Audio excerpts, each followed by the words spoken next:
Ассаламу алейкум, друзья! Чечен Синдром приветствует вас на своем канале. В 1932-33 годах, из-за репрессивной, античеловеческой сталинской политики, всю Украину охватил массовый голод, известный как Голодомор, повлекший за собой многомиллионные человеческие жертвы. Точное количество заморенных голодом украинцев неизвестно до сих пор. Цифра колеблется от 4 до 8 миллионов человек. При этом принято решение учитывать и потенциальное количество неродившихся украинцев. В таком случае цифра погибших от голода достигает 12 миллионов человек. Пик Голодомора пришелся на весну 1933 года. В Украине тогда от голода умирало 17 человек ежеминутно. 1000. Ежечасно – почти 25 тысяч. Ежедневно украинцы в возрасте от 6 месяцев до 17 лет составляли около половины всех жертв Голодомора. Многие жертвы Голодомора пытались бежать в соседние страны – Румынию, Польшу, а некоторые решили идти в юго-восточном направлении – на Кавказ. Украинские родители, умирающие от голода, сажали своих истощенных детей в обозы к уезжавшим людям, и говорили своим детям: «Езжайте с ними. Если доедете живыми, говорят, там есть народ, который помогает и не дает умереть с голоду». Таким образом, тысячи голодающих украинцев смогли спастись от Голодомора. Часть из них нашла приют в Чечне и Ингушетии. К примеру, только в одном Чеченауле тогда было принято более 100 семей. И каждая пятая семья чеченаульцев приняла украинцев в свои дома. Многие украинские дети-сироты были спасены и воспитаны. Однако этот факт до сих пор остается малоизвестным за пределами Чечни. В маленьком чеченском селе Белгатой все еще помнят Любу, маленькую осиротевшую девочку, которая бежала от Голодомора. Люба и ее семья успели бежать из советской Украины до января 1933 года, когда ее границы были закрыты по приказу Иосифа Сталина, и голод достиг пика. Родители Любы не дошли, они погибли от голода по дороге. Маленькую Любу взяли в чеченский приют, где она быстро выучила язык и местные обычаи. Она провела остаток жизни с людьми, которые приютили ее вместе с другими украинскими детьми, осиротевшими во время Голодомора. Число этих детей неизвестно. О фактах проживания в Чечне остается почти неизвестным истории. Люба уже умерла, но и через 80 лет после Голодомора память о ней в Чечне осталась. Амина, бывшая школьная учительница, знала Любу лично. Рассказывает, что сначала женщина поселилась в селе Белгатой. Вспоминает, что Люба вышла за чеченца и очень любила своего мужа. У них родилось 2 детей, которые умерли еще маленькими. Новая трагедия настигла чеченцев в 1994-м, когда началась первая чеченская кампания. Муж Любы погиб во время артобстрела. Амина рассказывает, что Люба после смерти мужа жила в бедности. Люди приносили ей пищу и помогали, как могли. Также ей помогал и местный имам мечети. Когда Амина приехала к родителям в село, то пригласила ее поехать жить с собой в город. Она ей сказала, что обеспечит ее пищей, одеждой и жильем. Но Люба отказалась, сказала, что будет оставаться в селе, где похоронены ее муж и дети, чтобы ухаживать за их могилами. И она там осталась до самой своей смерти, вспоминает Амина. Несмотря на нехватку архивных материалов, в Чечне можно получить немало свидетельств того, как украинцы находили там спасение. Пенсионер Хожа Яхьяев рассказывал, что во время Голодомора его аул принял не менее 100 украинских семей. Он отмечал, что его дядя, который потом возглавлял село, часто вспоминал о них, когда они приехали. Обессиленные голодом, он принял их у себя, говорил пенсионер. Они поддерживали их до 1938 года. Некоторые украинские дети стали сиротами, их родители умерли от голода. В Чеченауле осталось всего несколько этнических украинцев. Многие вернулись домой с концом голода или позже, когда в Чечне началась война. Яхьяев также рассказывал, что некоторые из этих украинских детей отправились вместе со своими приемными семьями в изгнание, После того, как Сталин приказал депортировать чеченцев в 1944, и хотя некоторые вернулись, многие умерли еще во время той изнурительной поездки в Центральную Азию и Сибирь, или в первые годы депортации. Яхьяев рассказывал, что те, кто остался, пытался сохранить дома депортированных. Украинцы отплатили добром за добро. Они ухаживали за пустыми домами и имуществом, оставленным чеченцами, заботились об их скоте. Они сделали все, что могли, чтобы сохранить их дома и защитить их от мародерства, рассказывает пенсионер. Также в небольшом селе под названием Хатуни, Веденского района Чеченской Республики, тоже помнят украинских беженцев. Из рассказов местных стариков, украинцы пришли и остановились в ложбине рядом с селом. Со слов стариков, они, бедняги, ели траву, словно домашняя живность. До того они были изможденные и голодные. Люди всем селом вышли их кормить, несли все, что у них было из еды. Прямо под открытым небом, на Майдане, ставили котлы, забивали скотину, днями и ночами варили мясо, пекли хлеб и кормили. Многие сельчане впервые видели украинцев, и то, что они именно украинцы, они узнали позже. Да и не было никакой разницы, кто они и откуда. Никто этим не интересовался.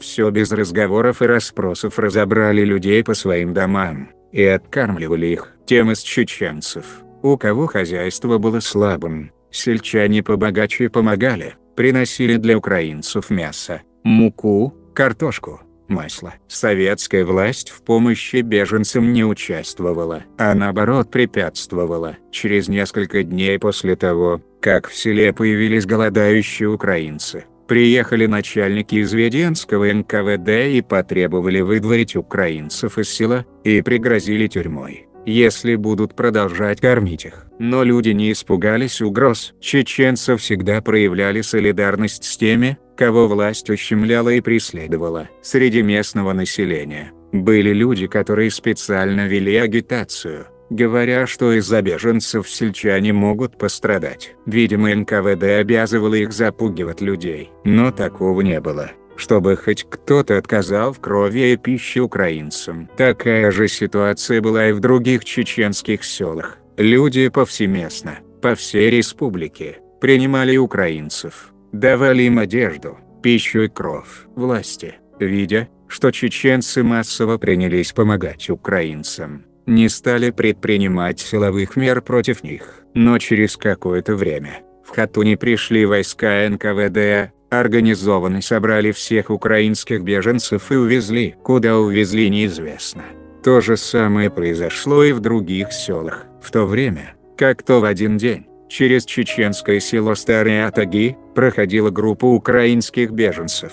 Так вот, от этой группы отстал голодный, худенький ребенок, да еще сирота. Его приютила у себя чеченка, которая одна растила своих детей и детей своего деверя. Приемный сын был немного старше других детей в этой семье. Дали ему имя Абдулла, и рос он в окружении чеченцев. Но тут очередная беда в жизни украинского Абдуллы не заставила себя долго ждать. Нежданно, незвано наступило холодное утро 23 февраля 1944 года. Всех, поголовно, от младенца до старца, депортировали. И Абдуллу тоже. Приемная мать умерла то ли в пути, то ли по прибытии в Казахстан от холода и голода. Теперь в семье за старшего остался некогда приемный, а теперь родной брат, украинских кровей Абдулла. А жизнь маленьких его братишек и сестренок чеченских кровей теперь зависела от него. Абдулла пошел работать на колхозные поля, и даже женился на украинке по имени Фрося. Абдулла и Фрося как-то добывали пропитание,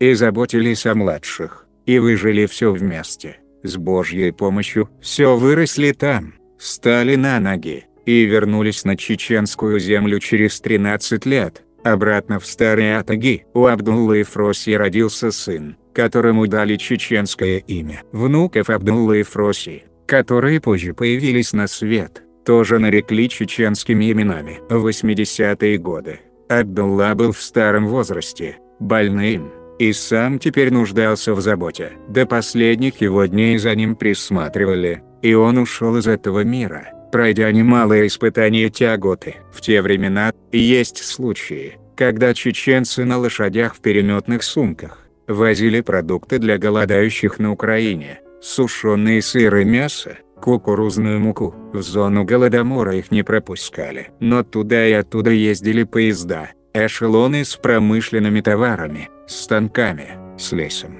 с углем. Чеченцы прятали продукты в разные укромные ниши этих эшелонов, направлявшиеся на Украину. С той стороны, жертвы голода знали об этом и встречали посылки. Напротив, тем же способом, в товарниках, украинцы прятали своих малых детей, например, в ящик из-под инструментов, и отправляли их из зоны Голодомора, в надежде спасти от голодной смерти. Также в сети есть свидетельства о том, что соседняя братская Ингушетия тоже приютила тогда у себя тысячи жителей Поволжья и Украины. Тогда, в 1932-33 годах, по всей стране люди передавали из уст в уста, тайком. Открыто говорить или писать о голоде тогда строго запрещалось, что эти самые ингуши и чеченцы спасают людей. Через какое-то время, многие приезжие, оправившись от голода, постепенно возвращались в родные места. Но были и такие, кто захотел остаться. Был такой случай. В одной чеченской семье рос украинский мальчик по имени Арсений. Его вместе с его матерью Натальей семья чеченцев спасла от голодной смерти. Эта семья приняла их обоих и делилась с ними всем, что у них есть. Когда Голодомор закончился, Наталья засобиралась домой, но Арсений отказался. Ему понравилось на Кавказе, где всегда тепло, и он никогда не испытывал голода.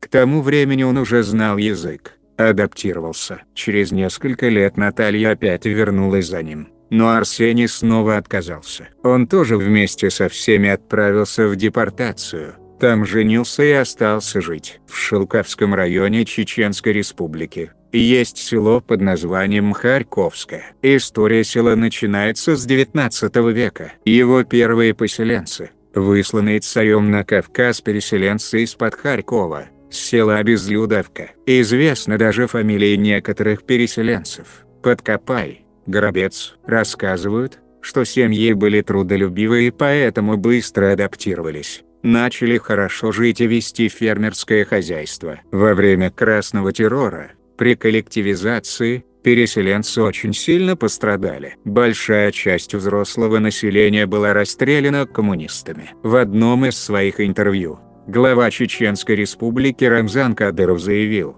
«Хочу напомнить, что в Чечне живут и украинцы», — сказал президент, когда Голодомор погнал их родителей, дедушек, бабушек на Кавказ. Люди шли пешком, тысячами. В Чечне их приняли. Кадыров напомнил, что украинцев принимали в свои дома не власть, а обычные крестьяне принимали в семье. Благодаря этому многие тысячи жизней были спасены, подчеркнул Рамзан Кадыров. Президент отметил, что сегодня на чеченском столе украинский борщ, а тем более, вчерашний, является таким же обычным блюдом, как и в любой украинской хате.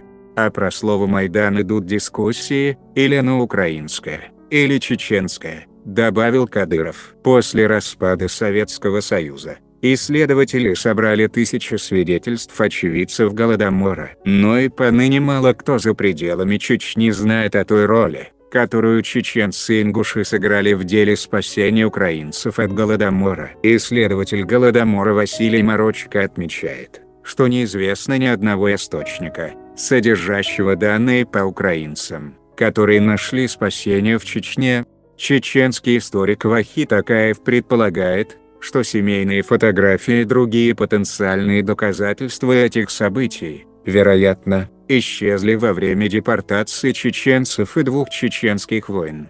Разворачивались новые события, новые, даже страшнее трагедии затмили предыдущие. Вот почему эта тема никогда не исследовалась, считает он. Чеченцы, однако, не забыли детей Голодомора. Исполнитель фолк-музыки имам Алим Султанов посвятил им песню под названием «Украина».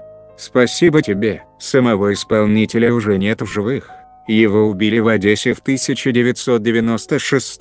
Но его патриотические песни до сих пор популярны среди чеченцев. Алим Султанов поет о том, как судьба соединила в 1930-х два народа. В завершение от себя хотелось бы сказать: да помилует Всевышний всех этих бедных и несчастных людей, которые покинули этот мир голодной смертью. Ну а те, кто довел их до этого, я думаю, они уже нашли свое. Ну а на этом все, друзья. С вами был Чечен Синдром. Всем мира и добра и до новых встреч.